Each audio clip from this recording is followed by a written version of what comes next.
Hello guys, welcome to this video. In this video guys, straight to the point po ulit tayo. Ipapakita ko po sa inyo kung paano ko po in-applyan si Cashme na madadownload po sa Google Play Store. Cashme, ano ba pangalan niya? Cashme Cash Loan Online App. At dito nga po sa kanyang about this app, meron daw siyang SEC registration number. Released on October 7, 2024, updated on August 13, 2025. And sinilip ko po siya sa Check with SEC, nandun nga po siya.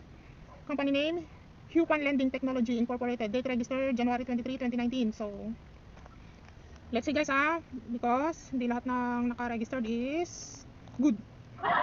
So, dinownload ko nga po si Cashme sa Google Play Store and pag-open ko ng app, itong bumungad sa akin ng kanyang orange na may peso. Ano to, Cashme? Meron siyang peso logo.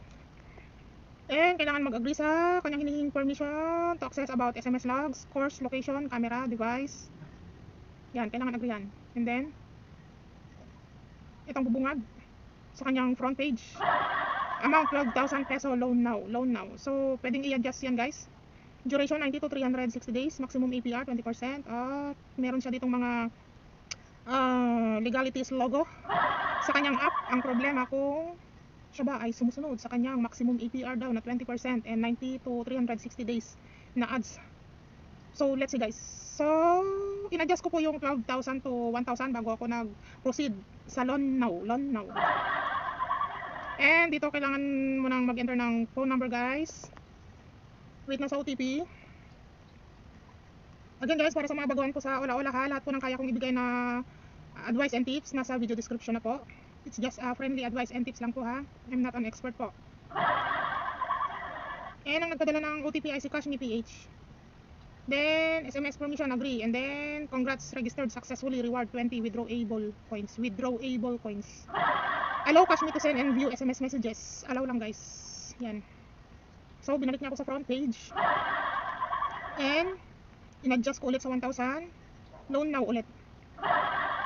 And then, ito yata yung sinasabi ko na hihingi muna siya ng disbursement account guys bago ka mag-submit ng personal information. So, meron siyang Google Photos, makisama ka naman. Sa bank guys, marami siyang bank. Marami kang pagpipilian sa banking. Sa e-wallet naman guys, GCash and GrabPay lang yata ito. So, nagbigay ako ng bank account guys. After ko magbigay ng bank account, kasi hindi ka makapag-proceed guys kung ito yung sinasabi kong wala na disbursement account muna bago filling the personal information. Hindi maganda guys, di ba? Hindi maganda. Kailangan mo magbigay ng disbursement account first para makapag-proceed. So, ID information na guys. Next step, ID information. Pwedeng mag-upload or pwedeng camera. Kuhanan mo sa camera. Allow cash, namumulol ako. Allow Cashme to, parang na ako sa mga Ola kasi mali-mali, may mga error dun kasi sa patituloy ako na error. Allow Cashme to take pictures and record video.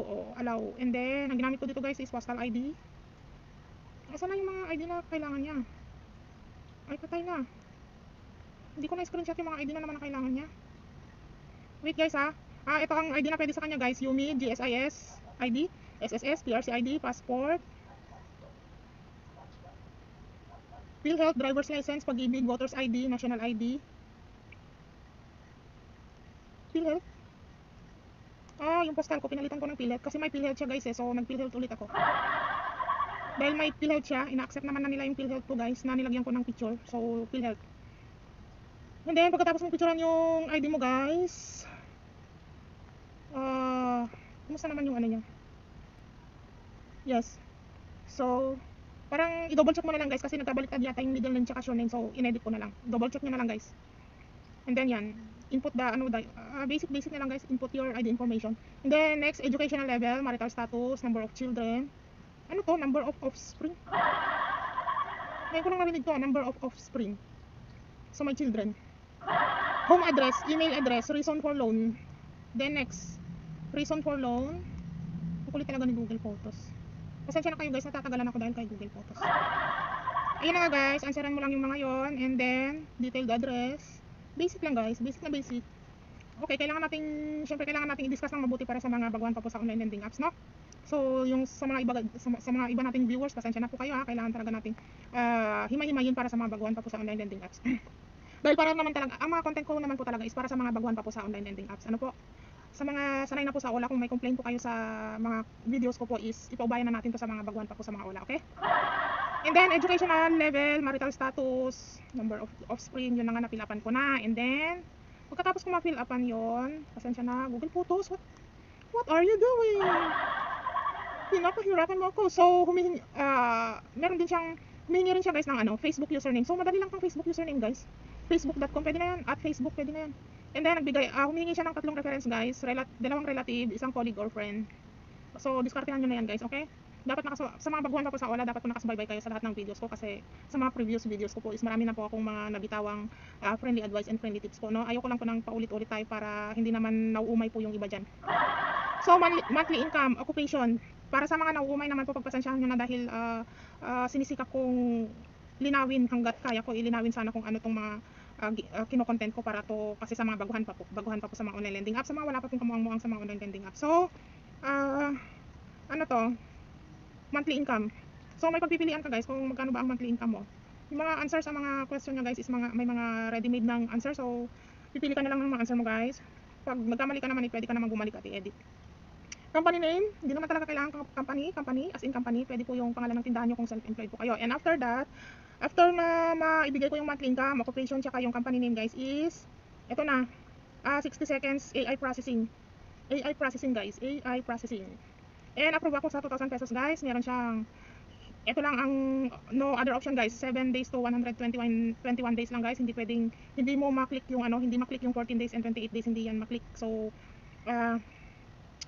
lang, 7 days lang ang allowed sa'yo, sa akin pala. And then 7 days lang din ang repayment guys, 7 days lang din ang repayment, and 1% per day daw ang interest guys. Interest rate 1% per day daw. Second repayment guys, 40 pesos daw, disregard na daw yun kung na fully pay mo na yung first repayment.